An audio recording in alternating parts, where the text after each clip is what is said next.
This is the Strategic Employer Branding webinar hosted by myself and Motionworks Media. And a little about myself. I am originally from the US in Missouri, but I've been over here in Japan for over 20 years now, mostly focused on hiring, training, consulting, and recruiting. And more recently, focused on employer branding and still traditional recruiting, but more emphasis on employer branding initiatives for companies. Yeah, I kind of started up Motionworks Media just kind of to really dive into employer branding and help companies kind of make a shift away from traditional recruiting models. However, in Japan, that's been a little more challenging than other countries, but it's been a fun journey. So that's a little about myself. For starters, I guess, there's a lot of different type of people today in the webinar, and it's always good to start at the very base. So, I assume that most people are familiar with the term employer branding, which is a good thing, but there may be some people that don't know exactly what it is. So for all intents and purposes, I'll give my simplest definition of employer branding. So I think the easiest way to explain it really is, a company's message about who they are and what differentiates them from other companies. I guess the next biggest question is, why do employer branding? And this is a valid question, and I think many companies are in this stage of, why should we actually do this? And, the attempt of this webinar today is really to answer this question and hopefully give a valid reason for doing it. I think a lot of people are, get confused about where to start. So that's also the mission of this webinar is kind of answering the question of, giving valid reasons of why you should actually do it, and also how to do it. So this is just a short list of some answers to reinforce that question. But, there are many more that we can actually list. But hopefully, this is enough to answer the question and kind of justify getting started on it. I mean, there are just so many benefits to employer branding. So I think even if you choose one of these as your goal, that's a good start. A lot of companies that have a really strong employer brand and employer branding strategy probably have all of these components and a lot more added into them. But hopefully, this gives some justification to that question. And it's a legitimate question for a lot of companies there. So, all right. And the question we are going to dive into today really is how to develop a strategic employer brand. Okay, so today's agenda or strategy is really identifying your target audience.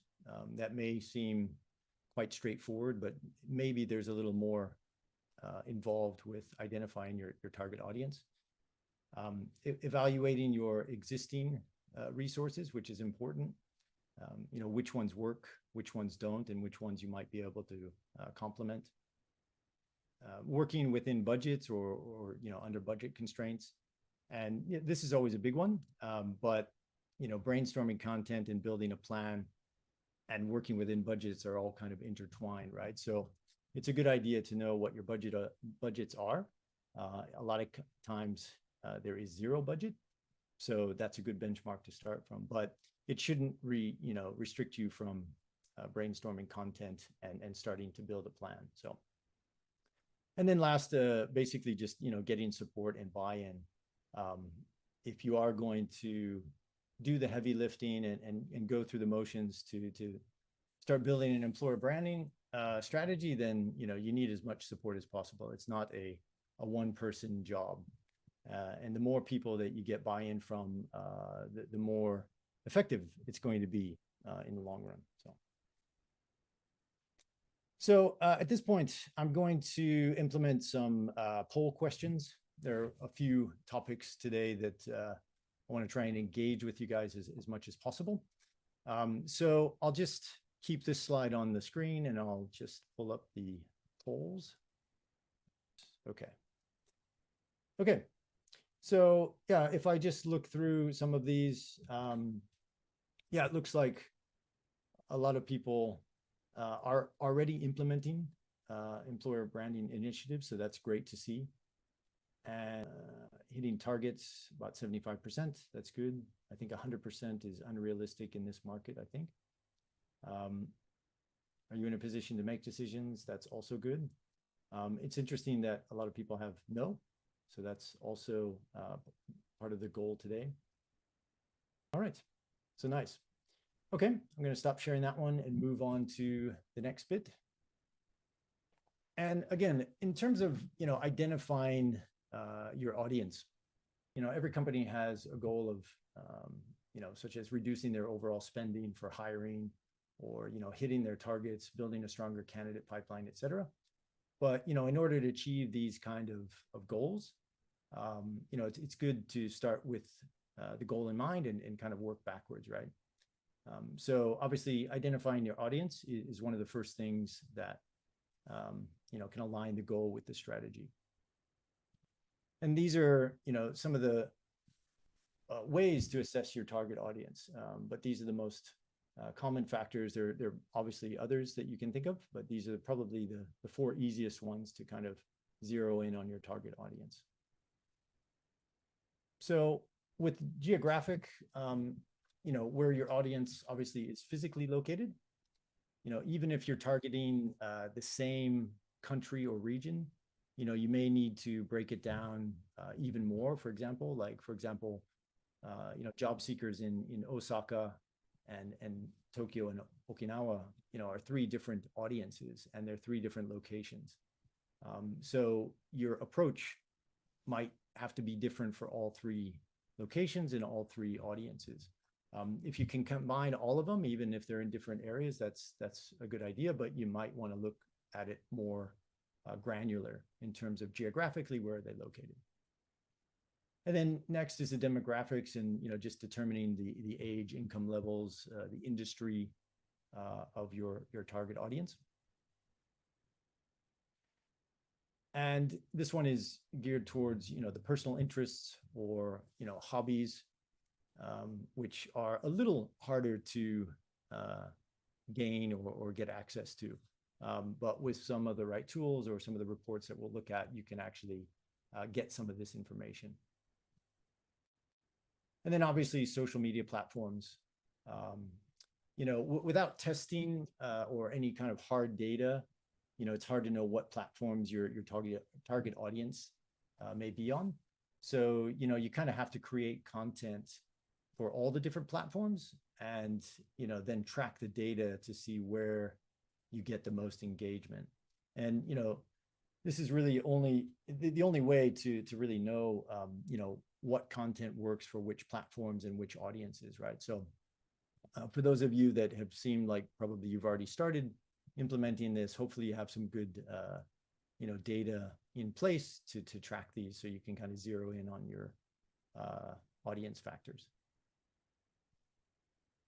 Okay, and again, I'm going to jump into another poll here. So some of these, again, knowing where your target audience is geographically, and if you know what your brand reach is in those areas. Knowing where your target audience is located, seems like most people do know where they are located. And if they have a brand reach, looks like few people, looks like even of knowing the brand reach within those areas. And having ways to identify the target audience factors. Okay, interesting. And again, some methods, some of you may know some of these already, but methods to identify your target audience. In terms of, different ways, there are quite a lot more than this, obviously. But, I've found that, for example, like LinkedIn polls, often get engagement and provide some good insight for companies. There's some good metrics on there that you get. And I do think polls are some, people still like to do polls. So depending on how they're structured in those things, LinkedIn polls are a bit restrictive. You can't really give long answers or many options, but for the most part, if you can structure some good questions, you can get some good insight. There's also market surveys that companies can conduct, with their existing users, either internally or externally. Obviously, there are paid reports.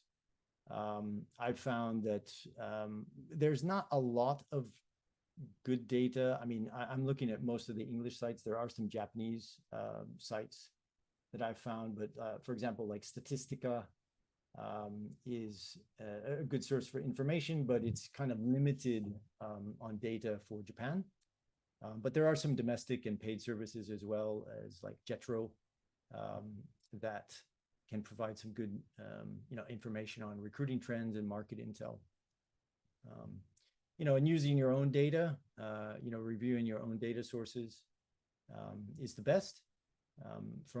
For example, the conversations that I've had with companies, some data is not tracked. So that's a bit of a problem, and that might be a starting point. So, if you do know your target audience, but you don't really have good data points, that might be, something to consider and find out how to get better data from your own existing database or sources.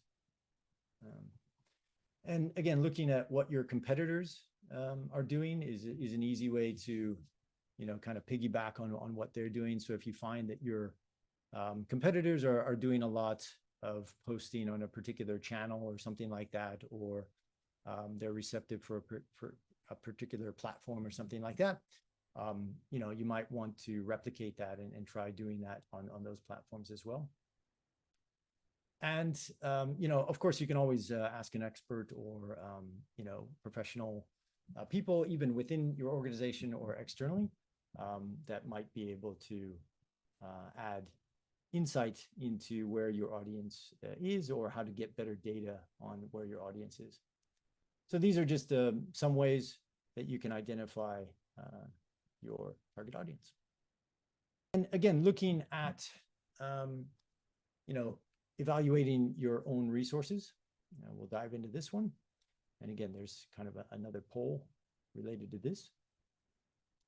This one has a little longer answers on this one, but we'll go ahead and post this. I'll give you a few minutes to answer some of these.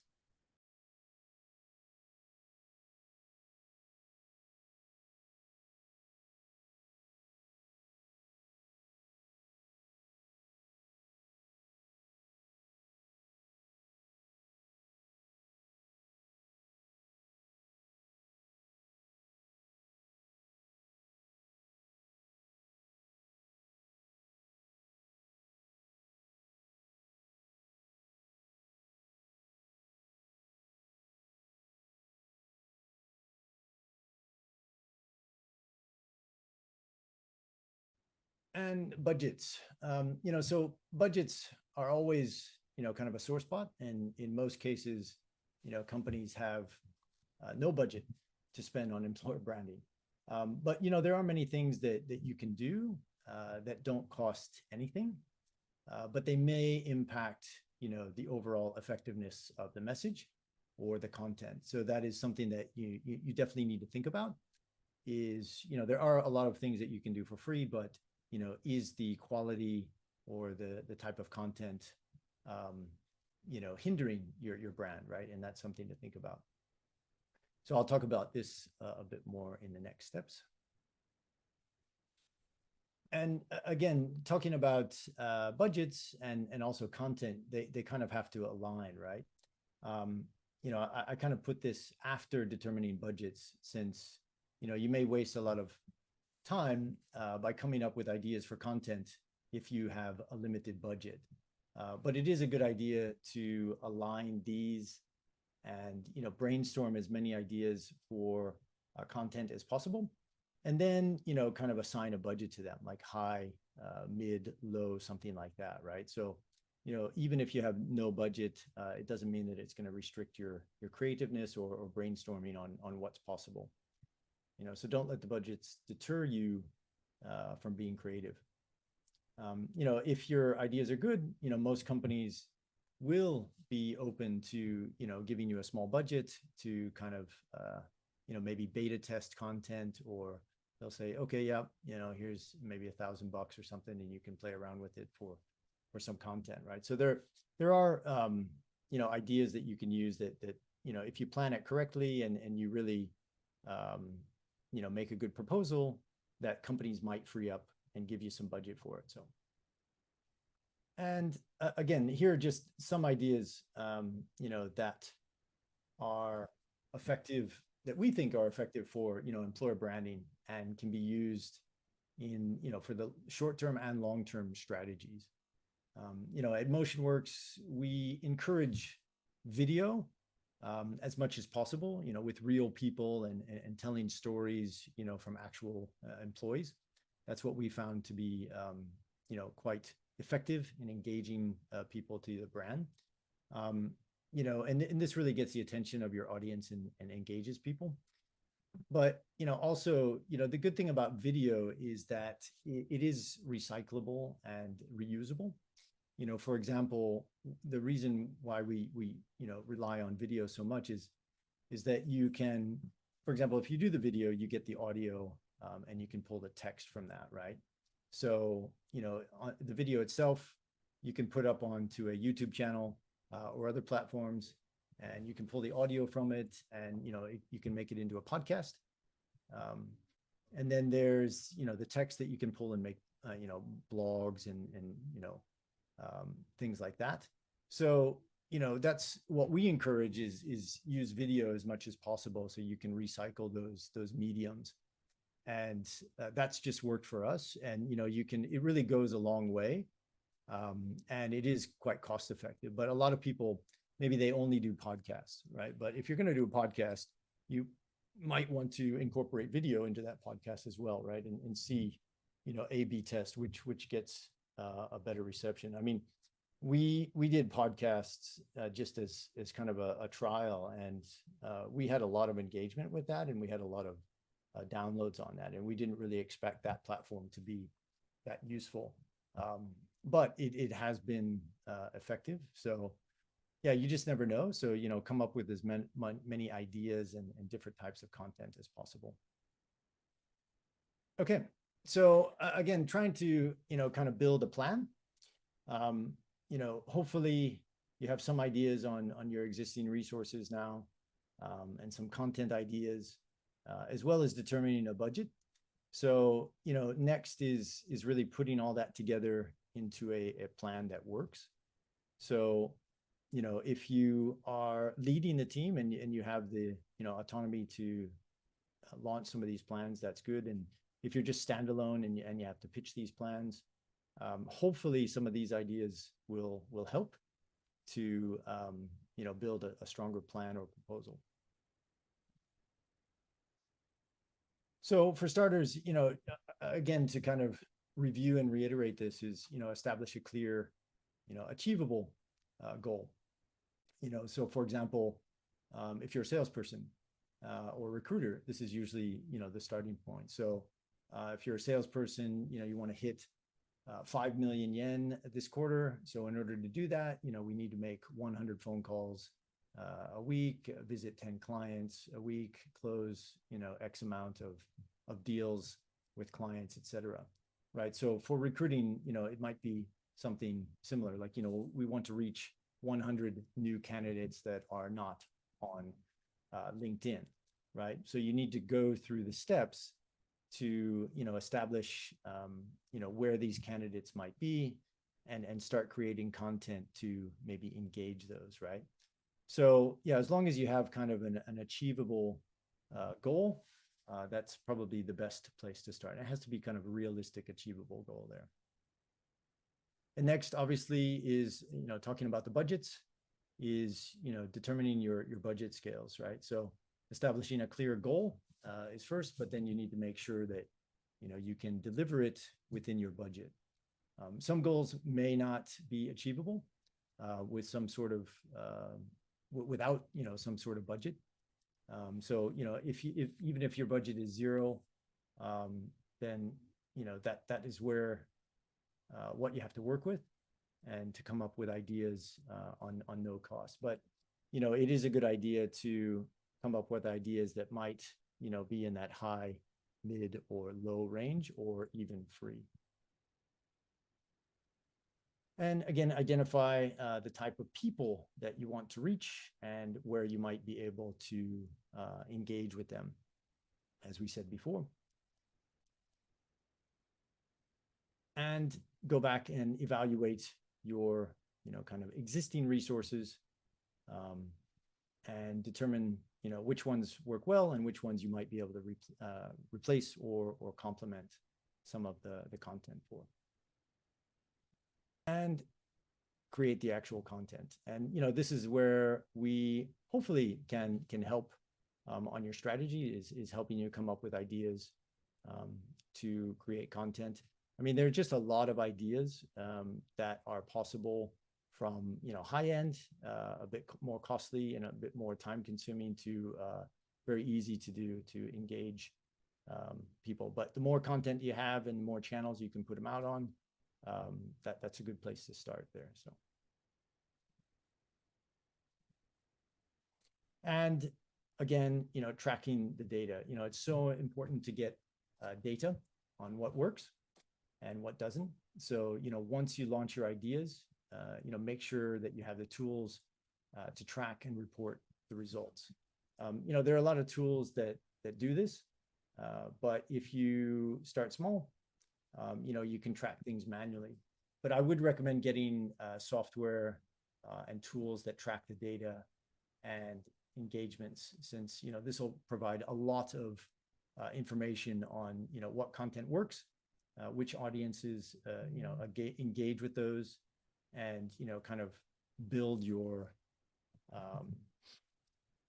platform into, which content works, and getting the data and the data points from that. So, just save you a lot more time on, what content works and on which platforms. Okay, and then again, getting support and buy-in is super important. Once you have the plans in place and you have all those things working, the best thing to do is really bounce those ideas off a friend or colleague and get their input. It's always good to have an outside view and, some constructive criticism as well. And of course, we can also be that soundboard. So if anyone does have, ideas that they want to bounce around, or things that they're starting to work on right now, we're more than happy to, give kind of free advice on what might work, or just different ways to do it in maybe a more cost-effective or a more engaging way. So yeah, feel free to reach out to us as well. Yeah, before the final one, I will leave this open right now for questions. There are some people that had some questions. So I know we had some information on the polls, which was good. But yeah, at this point, I'll field any questions that people have. And I might open up the mic if anyone wants to talk about their experience with branding as well. It's a good question. I think that's the misnomer, I think, with branding, is that, that's what branding's for, right? And I think the more transparent you can be with your organization, that's good. I mean, if it's a hiring process, there's no such thing as the perfect company, right? So a company might have a lot of things aligned and in good place, but they don't have a really good hiring process or something like that. And actually, if you are in charge of, for example, if you are interviewing people and candidates, and you do come across negative comments like that, like you have a very slow interview process, or these people were very rude, it's good to investigate that and actually flip that into a positive, right? So I'm not saying that every company is perfect, right? But that's a really good opportunity, that if your company has a lot of questionable things or a lot of bad press. Employer branding is the best way to actually field that in a genuine way. I mean, you can also spin it to where, you know, some companies have really good branding, like you said, but maybe they're questionable or something like that. But from what I've seen, you know, the companies that are really good with employer branding, it says a lot because I think, you know, they're really trying to show their culture and their team, right? So I don't know, that's my take on that. I hope that answers that a bit. And another question is, have you seen a company working with any influencers in order to support their employer branding efforts? Yeah, definitely. I mean, I think not in Japan as much, but I do think that there are a lot of influencers or people that could be influencers. Maybe they're not labeled as an influencer, but maybe they have good insight for the market. I mean, that's what we try to do, is, you know, interview people that know a lot more than us about a particular topic, right? That was our kind of approach when we started Motionworks, is interviewing people. If you are a direct hire company, you know, you might want to start interviewing, you know, experts within your company, and then they can be an influencer for the company. That's one idea. But yeah, I mean, influencers are mostly for brands like Nike, Adidas, those kind of things. That's huge in Japan. But in terms of employer branding, I haven't actually seen too many, you know, titled influencers per se. But yeah, definitely, it's a good question. So, yep. So measuring the effectiveness of employer branding, I think it's a good question. I mean, going back to the data, if you have a good data trail and you have a lot of good data points, that's the best metric. But a lot of times it's really difficult, or it's difficult to manually pull them.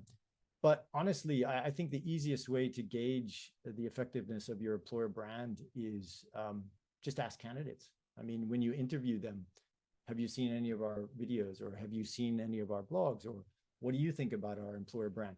You know, it's a question that can be added into the interview process, right? Which really says a lot about the hiring team and stuff. So I think for me, that's the biggest reward, is that when people say like, oh, hey, we saw that video or something like that. That's the biggest indicator for us that it's effective and that it's engaging, right? But yeah, there are other metrics that, you know, I mean, there are just so many that you need to track. I don't count views and likes as a really good metric. You know, if there's a viral video or something like that, I don't think that's an indicator of that it's overly effective. I think that comments are a good way to indicate that, you know, that's an effective, engaging thing. Even if you're getting pushback, even if people disagree with something that you post, that's also a good engagement, right? So comments, I think, are much stronger. And also, if people have shared your content, is another good indicator. Those are much better than actually how many impressions you've gotten or how many likes. I mean, likes are important because you can see them. For example, on Facebook and LinkedIn and those things, you can actually see who liked it. So that might be some lead generation or something like that, or a point where you can engage. But yeah, I don't think, you know, likes on a video or views or impressions is really a good metric. So I think that if you, for example, if you're a company and you aren't doing any kind of external branding efforts or anything like that, and there's a lot of chatter online about how bad your interview process is, you know, I think that's an opportunity for companies to improve upon the system. I mean, even before branding, they should probably nip all of those issues in the bud first, right? But if they do that, they should document the process, right? So if somebody in the organization, you know, maybe there are a few bad apples and they're causing a lot of damage to the brand, I think somebody that could take the lead on that and say, hey, we really need to change this. That's a great opportunity to document how you've changed it, right? And that's content, right? So that's just one approach. I mean, I think it takes a lot. I mean, it depends on the size of the organization and all of that. But what I've found is that unless people know examples, I haven't seen any really black companies or really bad companies that have a really good branding strategy. But if people have it, it's good. But that's a good indicator. I think branding is good for the company because it kind of makes people think how to it really thinks about their external view and tries to make things better. A friend of mine is in retail banking and did a TikTok vid to promote her roles, and her employer wasn't happy at all about it. I have not seen that. What do you think went wrong? TikTok is an interesting one. I'm super interested in TikTok because it's a lot more of a forgiving platform, I think. It allows a lot more flexibility, I think, for people, but the demographics are usually towards a younger generation, but it is getting better. I do think TikTok is a great platform, but I think especially if you are, it seems like this person just did something on their own, which is not a good idea, right? So I wouldn't recommend taking the lead and just posting something. That's not a good idea if you're working for a company. It's always a good idea, as we said, to get support and buy-in and a green light on doing something. Yeah, that's the risk, right? I mean, if somebody posts something, I was talking to a company that they had a really good employer branding strategy. This is outside Japan, but they allowed all of their employees to post things on their phone, and of course it had to be cleared, but it's really hard to monitor that, right? But if you trust your employees, yeah, it's worth a try. But some of that stuff is risky. This particular person that this person is talking about maybe crossed the line. Maybe a TikTok video and the banking industry maybe doesn't blend. So again, you have to think about the platforms that you want to use and where your ideal audience is, right? My guess is a lot of the banking audiences are not on TikTok, right? But there's only one way to find out. So the biggest thing today, I know this was kind of short and sweet, but and a lot of it probably some people know, but the biggest thing really is for companies that are thinking about doing employer branding, to really take initiatives and get things in motion, because I do think the market's changing. The things that we used to use and trust to attract talent just aren't working anymore. So you really have to rely on other ideas to spur ideas and engage with these audiences, right? So yeah, thanks again. We did have a couple more questions, and I will field those a bit later, and I'll kind of reply back to everyone. But definitely thanks again. I wanted to wrap up less than an hour on a Friday and a long weekend, but thank you very much for everyone for attending. And again, I will send this video out, and also all those slides and content and polls that we talked about as well. So I hope there was something that you guys found engaging with this. Thanks for your time again, and feel free to shoot me any questions that you have. You can send an email to brad@motionworks.co.jp, and happy to follow up with you, or even arrange a video call to chat a bit more.